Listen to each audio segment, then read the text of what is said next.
I got a 10 pack for a couple bucks on Amazon of these up to 8, I think, 8S monitors, and it just tells you the total pack voltage, and then each cell, cell 2, 3.2, third is 3.24, fourth, 3.2.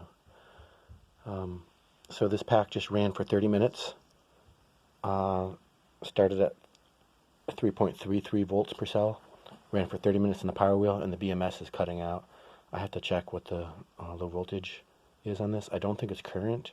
I think it's when one cell sags enough that this cuts off, and I think it might be like 3 volts. I'm not sure, but it's a lot higher than it should be for lithium iron phosphate. I think lithium iron phosphate, I would want like 2.5 or 2.6 as the sag, because as soon as you let off the load, it's going to pop right up to 3 something volts, which should be safe. With a 2.8, I think is the minimum discharge you should target for these. So pack's just a little bit warm. It worked out surprisingly well.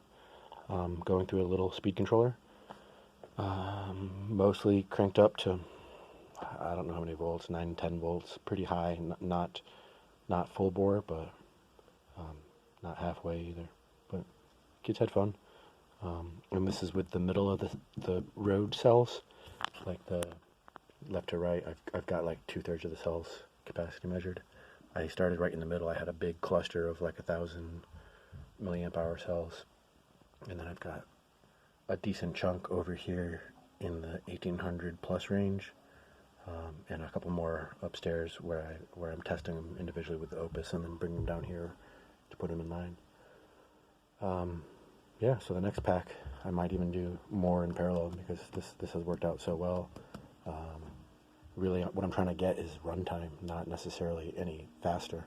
And since I have a bunch of these 4S packs that just BMS boards, that just ends up being the number of cells I'm going to use is just a 4S pack, and then however many parallel I can squeeze into a pack just to get longer and longer runtime for the kids on the power wheels and Razor, I don't know, drift mobile track things.